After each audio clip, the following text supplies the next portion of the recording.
श्री संत सद्गुरू बाळूमामा प्रसन्न. नमस्कार श्रोते हो. आज आपण श्रवण करत आहात श्री बाळूमामांचा संदेश. हा संदेश शेवटपर्यंत बघा. हा संदेश तुम्ही उघडला असेल तर नक्कीच तुम्ही भाग्यवान आहात. तुमच्यावर आणि तुमच्या कुटुंबावर बाळूमामांची अखंड कृपा ही अखंड राहील. असेच बाळूमामांचे व्हिडिओ आपल्यापर्यंत पोहोचण्यासाठी पहिल्यांदा व्हिडिओला लाईक करा. चॅनलवर नवीन असाल तर चॅनलला सबस्क्राईब करून शेजारील बेल आयकॉन नक्की प्रेस करा, जेणेकरून येणारे असेच बाळूमामांचे संदेश आपल्यापर्यंत सर्वात पहिल्यांदा भेटतील आणि तुमच्यावर अखंड बाळूमामांची कृपा राहील. आणि कमेंटमध्ये बाळूमामा प्रसन्न लिहायला विसरू नका. बाळूमामा म्हणतात, जीवन जगत असताना आयुष्यात वेगवेगळी माणसं भेटतात. त्यातील काही माणसांना सांभाळत राहायचं असतं आणि काही माणसांपासून सांभाळून राहायचं असतं. बुद्धी सगळ्यांकडे असते, पण तुम्ही चलाकी करता की इमानदारी हे तुमच्या संस्कारावर अवलंबून असतं. चलाकी 4 दिवसच चमकते आणि इमानदारी आयुष्यभर. आयुष्यात एखाद्याला रडवून कितीही पूजापाठ होम हवन केलं तरी काही एक फायदा होणार नाही. पण जर रोज एखाद्याच्या चेहऱ्यावर हसू आणलं तर साधी अगरबत्ती सुद्धा लावायची गरज पडणार नाही. इतिहासात भविष्य शोधत बसायचं की भविष्यात इतिहास घडवायचा, सर्वस्वी आपल्या हातात आहे. तुम्ही मागे जाऊन तुमचा भूतकाळ बदलू शकत नाही, पण तुम्ही आज जिथे आहात तिथे एक नवीन सुरुवात नक्कीच करू शकता आणि तुमचं भविष्य बदलू शकता. गैरसमजुतीचा फक्त एक क्षण खूप धोकादायक ठरू शकतो, कारण काही मिनिटांमध्येच आपण एकत्र घालवलेल्या 100 सुखांचा, क्षणांचा तो विसर पाडतो. म्हणून गैरसमज टाळा. जर प्रत्येकाने आपला विचार करताना दुसऱ्यांच्या मनाचा विचार केला तर नात्यात किंवा मैत्रीत कधीच दुरावा किंवा वाईटपणा येणार नाही. म्हणून हृदयातल्या मंदिरात अंधार असेल तर तुम्ही जगातल्या कुठल्याही मंदिरात कितीही दिवे लावा, काहीही उपयोग होणार नाही. राग आणि प्रेम व्यक्त केलं जातं तिथेच आपलं कोणीतरी असतं. भले यशस्वी होण्यासाठी खात्री नसेल, परंतु अभ्यास, चिकाटी व संघर्ष करण्याची प्रेरणा नक्कीच असली पाहिजे. आपल्या जन्माने मृत्यूला शोधण्यासाठी लावलेला वेळ म्हणजेच आपलं आयुष्य आहे. सुंदर आयुष्य सहज घडत नसतं, तर ते जाणीवपूर्वक घडवावं लागतं. ते म्हणजे प्रार्थनेतून, माणुसकीतून, प्रेमातून, त्यागातून आणि सर्वात महत्त्वाचं म्हणजे कृतीतून घडत असतं. आकाशातील ग्रह पृथ्वीवरील माणसांवर परिणाम करतात की नाही ते माहीत नाही, परंतु पृथ्वीवरील माणसं एकमेकांबद्दल जे ग्रह करून घेतात ते मात्र माणसाच्या जीवनावर निश्चितच परिणाम करतात. म्हणून जीवन जगत असताना नेहमी आनंदी आणि समाधानी जीवन जगण्याचा प्रयत्न करा. माणुसकी धर्म सोडू नका. जुनं शांत राहून संपवायचं आणि नवीन चांगलं निर्माण करायचं. ही बेरीज वजाबाकी ज्याला जुळली तोच आयुष्यात यशस्वी होऊ शकतो. आयुष्य चांगल्या प्रकारे जगण्यासाठी आपल्याला काही अपघातांना, काही गोष्टींना, आपल्या जीवनातील काही लोकांना, त्यांच्या बोलण्याला, वागण्याला दुर्लक्ष करता आलं पाहिजे. प्रत्येक क्रियेवर प्रतिक्रिया व्यक्त करणं आवश्यक नसतं. कधी-कधी आपल्या काही प्रतिक्रिया आपल्याला केवळ वेदनाच देऊन जातात, त्यामुळे आपलं नुकसान करतात. अहंकार व रागाच्या भरात देऊन आपलंच नुकसान करतात. अहंकार व रागाच्या भरात आपण इतरांना अद्दल घडवण्याच्या मानसिकतेने इजा करण्याचा प्रयत्न करतो, पण आपल्याला नंतर कळतं की आपण स्वतःचेच नुकसान केलेले आहे. लोहाराच्या बंद दुकानात एक साप घुसला. तिथे पडलेल्या एका करवतीमुळे त्याला जखम झाली. सापाने मागे वळून आपल्या पूर्ण ताकदीने करवतीला चावण्याचा प्रयत्न केला. सापाच्या तोंडातून रक्त वाहू लागलं, तरीही सापाने करवतीला स्वतःला गुंडाळून मारण्याचा परिपूर्ण प्रयत्न केला. दुसऱ्या दिवशी जेव्हा लोहाराने दुकान उघडलं तेव्हा त्याला करवतीभोवती गुंडाळलेला मेलेला साप दिसला, जो स्वतःच्या रागाचा आणि अहंकाराचा बळी पडला होता. आपल्या आयुष्यात आतापर्यंत आपण कळत नकळत अनेक चुका केलेल्या असतात, ज्या आपण विसरून गेलेलो असतो. परंतु आपल्या वाईट कर्माचं फळ हे ठरलेलं असतं. आपल्या चांगल्या वाईट प्रत्येक कर्माची नोंद आपल्या खात्यात जमा होत असते. आपल्या चुकांची वाईट कर्मांची फळं करवतीच्या रूपात समोर येत असतात, जी वर्तमानात जरी आपली चूक नसली तरी आपल्याला किरकोळ इजा करतात. अशा वेळेस करवतीला दोष देऊन आणखी जास्त नुकसान करून घेण्यापेक्षा तिच्याकडे दुर्लक्ष करायला शिकलं पाहिजे. भूतकाळात करून ठेवलेल्या कर्म बदलता येत नाही, ते करवतीच्या रूपात 100% आपल्या समोर येतातच. म्हणून चांगलं कर्म करा, योग्य ते फळ मिळणार आहे आणि शेवटी कर्माचाच हिशोब होत असतो. तुम्ही किती संपत्ती कमवली, तुम्ही किती प्रॉपर्टी कमवली, तुम्ही किती बँक बॅलन्स कमवला, हे कधीच विचारात घेत नाही देव. देव फक्त तुमचं पुण्य आणि तुमचं पाप हे तुमच्या कर्मावर अवलंबून असतं. म्हणून नेहमी आपल्या पुण्याचं पारडं हे जास्तीत जास्त असलं पाहिजे, तरच तुम्हाला या जीवनात आनंद घेता येऊ शकतो. म्हणून जीवन जगत असताना आपल्या काही अहंकार, राग, वेदना या सोडून दिल्या पाहिजेत. समाधानी आणि सुखकर जीवन जगण्याचा प्रयत्न केला पाहिजे. आपण भूतकाळात करून ठेवलेल्या चुका, वाईट कर्म बदलता येत नाही आणि त्यांचे समोर येणारे परिणामही टाळता येत नाही. चुकीच्या वागण्याचे भोग हे भोगूनच संपवावे लागतात. त्यापासून कोणाचीही सुटका होत नाही. कितीही देवदेव केलं तरी देव सुद्धा त्यापासून आपल्याला वाचवू शकत नाही. मग वर्तमानात तुम्हाला प्रश्न पडत असेल, देवाची प्रार्थना का करायची? जर देव आपल्याला येणाऱ्या संकटातून वाचवू शकत नाही, तर देवाची आराधना का केली पाहिजे? मनाची शक्ती वाढवण्यासाठी नक्कीच तुम्ही देवाची आराधना करायला हवी. आपल्या सोबत आणि आपल्या आजूबाजूला घडणाऱ्या वाईट गोष्टींसाठी इतरांना आणि आपल्या परिस्थितीला जबाबदार न धरता, ते आपल्याच मागच्या चुकीच्या कर्माचं फळ आहे हे समजून त्याला स्वीकारत सामोरं जाण्याची मनाची शक्ती प्रचंड सकारात्मक असावी लागते, जी योग, ध्यान, नामस्मरण करून वाढवता येते. देवाची आराधना करायला सुरुवात केल्यावर आत्मचिंतन करण्याची सवय लागते. आपण कुठं चुकलो, काय योग्य आपण करू शकलो असतो, असा विचार करण्याची सवय लावून घेतली तर योग्य, अयोग्य, चूक, बरोबर याची जाणीव होऊ लागते. त्यामुळे मनाला योग्य विचार आणि योग्य कृती करण्याची, आपल्या हातून घडण्याची शक्यता कमी होत जाते. आपल्या कर्माच्या खात्यातील वाईट कर्माचं गाठोडं आणखी मोठं न करता ते हलकं होत जाईल. होऊन गेलेल्या चुकांसाठी देवाकडे माफी मागून समोर आलेली शिक्षा कुठलीही तक्रार न करता भोगून संपवायची आणि वर्तमानात त्या चुका न करता नवीन चांगलं कर्म करत राहिल्याने पुढे येणारी आपली वेळ, भविष्य सोपा सुखकर करण्याची देवाची आराधना केल्याने आपल्याला नक्कीच मिळू शकते.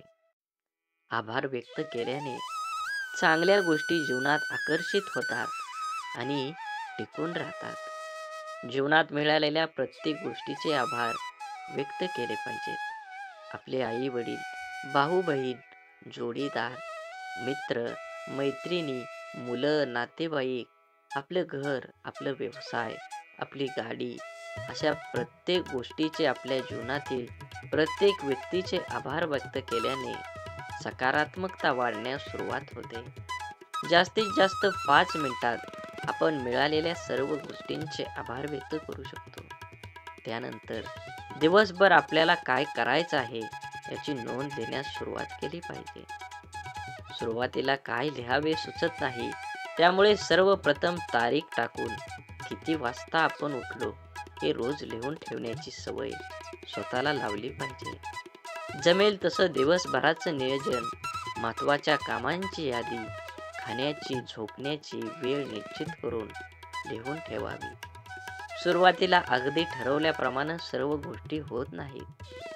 जेवढं शक्य होईल तेवढं नियोजनानुसार वागण्याचा प्रयत्न करीत राहिलं की हळूहळू सवयी दृढ होतात आणि आपल्या मनाला, शरीराला त्या सवयींची सवय होण्यास सुरुवात होते. घरकामाचं नियोजन, व्यवसायाचं नियोजन, खर्चाचं, पैशाचं नियोजन, हिशोब ह्या गोष्टींच्या नोंदी करून ठेवायची सवय लावल्याने जीवनात आश्चर्यकारक सकारात्मकता येते. साधारण 10 ते 15 मिनिटात या सर्व गोष्टींचा विचार करून आपण त्या लिहून ठेवू शकतो. त्यानंतर निरोगी शरीरासाठी, शरीरातील ऊर्जा वाहती ठेवण्यासाठी, आनंदी, स्वस्थ, कणखर राहण्यासाठी शक्य असेल ते चालणे, धावणे, योगा, जिम करणे किंवा पोहणे, कोणत्याही प्रकारे अर्धा ते पाऊण तास व्यायामासाठी दिला पाहिजे. सकाळी लवकर उठणं, ध्यान, व्यायाम, दिवसभराचं नियोजन करणं या सवयी आपलं आयुष्य बदलून टाकतात. पहाटेचा 1 तास स्वतःसाठी या सर्व गोष्टींसाठी दिला तर राहिलेल्या 23 तासाचं युद्ध आपण अगदी सहज योग्य प्रकारे जिंकू शकतो. म्हणून आपल्या आयुष्याला रंगरूप, चव देण्याचं काम हे आपल्या भावनांचं आहे. आपल्या आयुष्यातील प्रत्येक सुखदुःखात, यश अपयशात सर्वात महत्त्वाची भूमिका आपल्या भावनांची असते. एखाद्या कृतीवर, घटनेवर आपण जो विचार करतो, जी प्रतिक्रिया देतो, ती असते आपली भावना. एखाद्या गोष्टीबद्दल, व्यक्तीबद्दल आपल्याला काय वाटतं याचा विचार आपण भावनेच्या स्वरूपात व्यक्त करतो. आनंद, सुख, समाधान, शांती, प्रेम या सकारात्मक भावना, तर राग, लोभ, मोह, माया, मत्सर, तिरस्कार या आपल्या नकारात्मक भावना आहेत. प्रेम आणि तिरस्कार या आपल्या 2 भावनांवर आपल्या जीवनाचं बरंचसं गणित अवलंबून आहे. या भावना सांभाळता आल्या तर आपलं संपूर्ण आयुष्य आपण अगदी व्यवस्थितरित्या सांभाळू शकतो. आपल्या या 2 भावनांवर आपल्याला नियंत्रण मिळवता आलं तर आपल्या संपूर्ण आयुष्यावर आपण नियंत्रण मिळवून जग जिंकू शकतो. आपल्या भावना समजून घेणं, त्या कशा आणि का निर्माण होतात, त्या निर्माण करणं आपल्या हातात आहेत की इतर कोणाच्या हातात, या गोष्टी समजून घेतल्या तर आपलं जगणं सोपं आणि आपलं आयुष्य सुंदर होईल.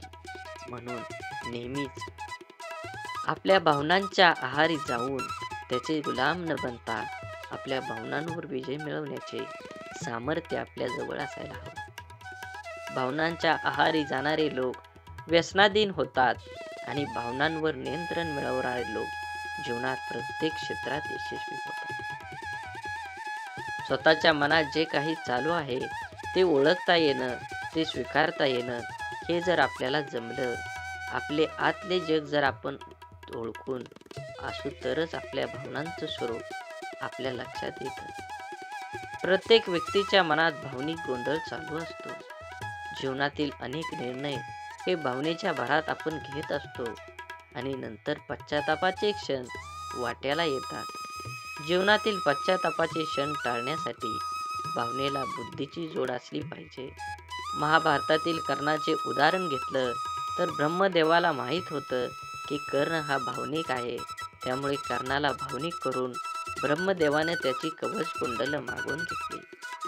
कर्णाने बुद्धीची जोड न देता भावनांच्या आधारे निर्णय घेऊन आपली कवच कुंडलं दिली आणि कर्णाला नंतर पश्चातापाला, दुःखाला सामोरं जावं लागलं. भावना शून्य किंवा भावनाशील असणं चुकीचं नाही. आपला भावनांचा नियंत्रित असायला हवं. पूर्णपणे भावना शून्य ही असू नये. निसर्गाचा नियम आहे की सर्व काही प्रमाणात म्हणजे बॅलन्स असावं, नाहीतर विनाश अटळ आहे. ध्यान ही एक अशी शक्ती आहे जी आपल्याला आपल्या भावनांवर नियंत्रण मिळवण्यास मदत करते आणि आपल्या भावनांचा गुलाम होण्यापासून दूर ठेवते. भावनांवर नियंत्रण मिळवण्याचे सामर्थ्य आपण ध्यान धारणा करूनच प्राप्त करू शकतो. विचार, भावना, मन, शरीर या 4 गोष्टींची काळजी घेतली तर आयुष्य संतुलित, सुखी आनंदी यशस्वी होण्यास सुरुवात होते. म्हणून नक्कीच आनंदी यशस्वी आयुष्य जगण्यासाठी विचार, भावना, मन आणि शरीर या 4 गोष्टींना सावकाशपणे आणि पायरी-पायरीने वळण लावणे म्हणजेच ध्यान करणं. आपले विचार, आपल्या भावना, मन आणि शरीर स्वच्छ करत जाणं म्हणजे ध्यान करणं. ध्यान केलं तर आपण जीवनात शांतता, स्थिरता प्राप्त करू शकतो. आपलं जीवन आनंदी, यशस्वी बनवू शकतो. हे सर्वांनाच माहीत आहे. तरीही आपण ध्यान करत नाही. कारण आपण ध्यान करायला सुरुवात केली, की सुरुवातीला आहे त्यापेक्षा जास्त विचारांचा गोंधळ आपल्या मनात सुरू होतो. आपल्या जीवनातील अनेक गोष्टींपैकी, विचारांपैकी आपल्यासाठी योग्य असणाऱ्या गोष्टी आपण निवडतो आणि मग आपल्याला सर्व काही सुरळीत चालू आहे, ते असंच चालू राहावं जसंच वाटतं.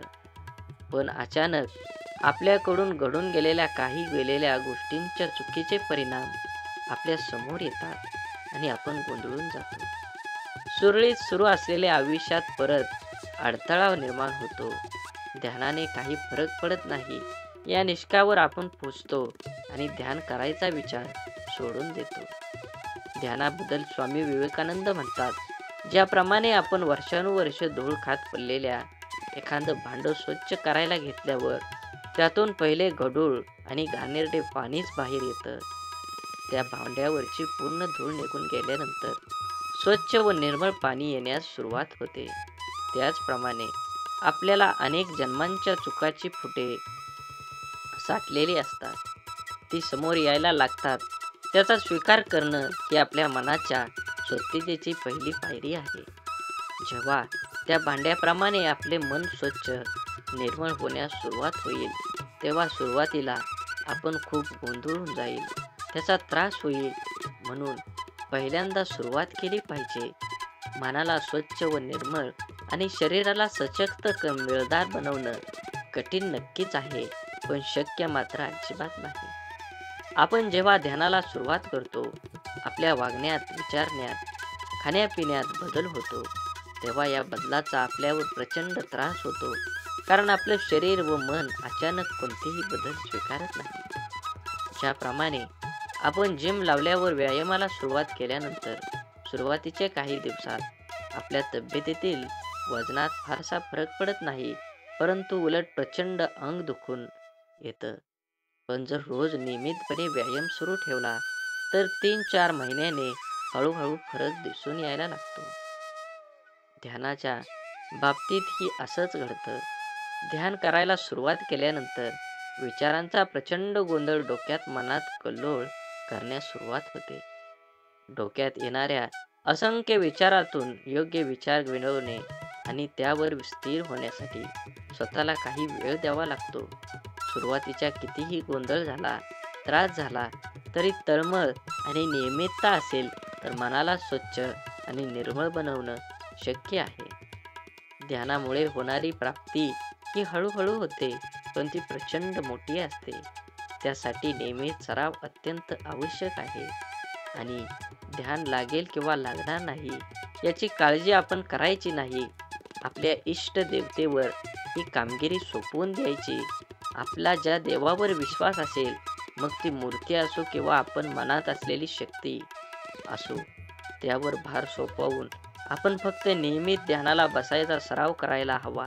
त्यासाठी प्रचंड चिकाटी, नियमितता आणि सर्वात महत्त्वाचं स्वतःवर आणि आपल्या मनावर असलेल्या शक्तीवर आणि देवावर प्रचंड विश्वास असायला हवा. तरच प्राप्तीचा अनुभव येतो. बोला बोला बाळूमामांच्या नावानं चांग भलं. झाडे लावा, झाडे जगवा, माती वाचवा, पाणी वाचवा, सेव्ह अर्थ. आणि मनात मामांबद्दल आणि देवाबद्दल भाव असेल तर नक्कीच व्हिडिओला लाईक करा, चॅनलला सबस्क्राईब करा आणि कमेंटमध्ये बाळूमामा प्रसन्न लिहायला विसरू नका. धन्यवाद.